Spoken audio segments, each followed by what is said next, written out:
Following the First World War, certain occult secret societies emerged in Germany intent upon the imminent arrival of the Aquarian Age, an age they believed would usher humanity into an era of spiritual and technological enlightenment and liberation. Members of these occult societies also believed that ancient lost civilizations once possessed technologies, long since forgotten to our modern understanding, that allowed them mastery of the seas and the skies and even interstellar space travel. Inspiration to rediscover such wondrous skills sprang from the pages of a novel published in 1871 by Rosicrucian author Edward Bulwer Lytton, entitled The Coming Race. Lytton tells the tale of an intrepid explorer who discovers an advanced race of humans living within a vast subterranean world who call themselves VRIL. These beings had formerly been surface dwellers until a global catastrophe not unlike the Old Testament flood forced them to take refuge deep in the earth. The survival of this marvelous society was facilitated by their application of a force they referred to as VRIL, or, as Bulwer Lytton wrote, I should call it electricity, except that it comprehends in its manifold branches other forces of nature to which, in our scientific nomenclature, differing names are assigned, such as magnetism, galvanism, etc. These people consider that in VRIL they have arrived at the unity in natural energetic agencies which has been conjectured by many philosophers above ground. It was supposed by some that Lytton's book was not altogether a work of fiction. As a student of arcane mysteries, he was privy to secrets that lost Lemurian and Atlantean artifacts still existed in clandestine caches hidden away in Tibet and the Gobi Desert. And indeed, ancient Sanskrit texts from India tell of great civilizations that flourished before the Great Flood that possessed technologies beyond the understanding of modern science. The epic poem Samarangana Sutradhara makes tantalizing reference to the construction of amazing flying machines. Strong and durable must the body of the Vimana be made, like a great flying bird of light material. Inside, one must put the mercury engine with its iron heating apparatus underneath. By means of power latent in the mercury, which sets the driving whirlwind in motion, a man sitting inside may travel a great distance in the sky. The movements of the Vimana are such that it can vertically ascend, vertically descend, or move slanting forwards and backwards. With the help of machines, human beings can fly through the air, and heavenly beings can come down to earth. German Oriental scholars and occultists of the Thule and VRIL societies regarded such ancient myths as greatly significant, and during the lull between the First and Second World Wars, diligent efforts were put forth to seek out the source of this legendary energy and harness it as a viable technological reality.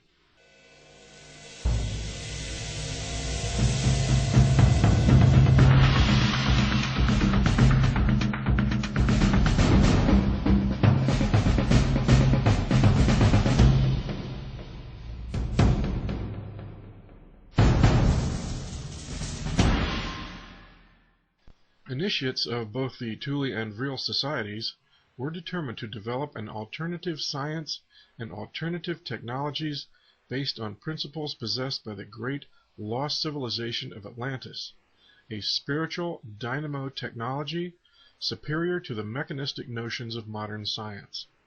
Thus, to rediscover this source of universal free energy and make it readily available as a benefit to the modern world became their goal. Hence the goal to harness VRIL, prana, the fundamental limitless cosmic life force energy, a power source that would function harmoniously with our natural world, became an integral focus of these German secret societies.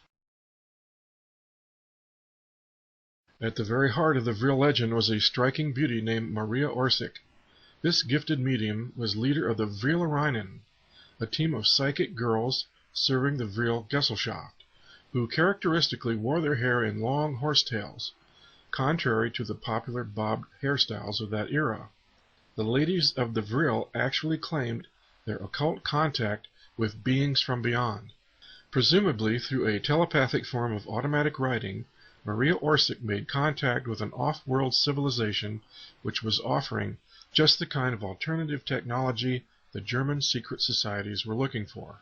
As the legend goes, a fateful meeting was held in 1919 at an old hunting lodge near Berchtesgaden, where Maria Orsic presented to a small group assembled from the Thule, VRIL, and Black Sun societies telepathic messages she claimed to have received from an extraterrestrial civilization existing in the distant Aldebaran star system, 68 light-years away in the constellation of Taurus.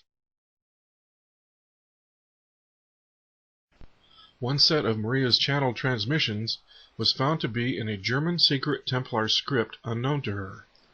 A second series of transmissions appeared to be written in an ancient Eastern language, which Babylonian scholars within the Thule group recognized as ancient Sumerian. Maria Orsic, along with Sigrun, another of the VRIL Society's female mediums, began the task of translating these transmissions. It is worth noting here that the VRIL Society traced its philosophical origins back to a secret Bavarian Gnostic Templar order, styling itself as the Lords of the Black Stone, founded in 1221, an order steeped in ancient Babylonian and Sumerian theologies. Members of this Templar group displayed the winged bull for their symbol, an obvious reference to Taurus, and according to the order's archives, successful contact with beings from the Aldebaran star system may have occurred during the Middle Ages. If indeed a high-tech civilization actually existed in the Aldebaran star system, what would account for their possible motivation to assist the VRIL group and Germany to develop advanced technologies? Researcher Wendell Stevens tells us that, rather than a militant gesture of aid to aggressive Nazis, the Aldebarans perceived an economic disparity in Earth cultures that fueled perpetual wars and conflict. To alleviate this disparity, the Aldebarans reasoned that by offering free energy technologies used to create affordable mass transportation devices, a new innovative generation of industries promoting prosperity and greater peaceful interaction between nations might result, thus diminishing violent wars. Clearly, such a plan resonated with the members of the VRIL Society and their dream for a utopian new world based on alternative science. Upon studying these otherworldly designs, Dr. W. O. Schumann and his associates from the University of Munich and the Thule Society realized the channeling actually contained viable physics. By Christmas of 1943, medium Maria Orsic of the VRIL Gesellschaft claimed that subsequent transmissions from Aldebaran revealed there were 2 habitable planets orbiting that star, and that the ancient Mesopotamian civilization of Sumeria was linked to earlier colonies of Aldebaran explorers. The seers discovered that the Aldebaran written language was identical to that of the Sumerians, and was phonetically similar to that of spoken German. It was also revealed that a secret known to the ancient Sumerians, that in a regular 3,600-year cycle, the surface of planet Earth is devastated by the passing of a dwarf star, which is companion to our solar system. Allegedly, the Rockefeller Foundation paid $139,000 in 1946 to commission the publishing of an official history of World War II that deleted any and all references to the mystical and occult interests of the Third Reich. One of the Rockefeller Foundation's major contributors was Standard Oil.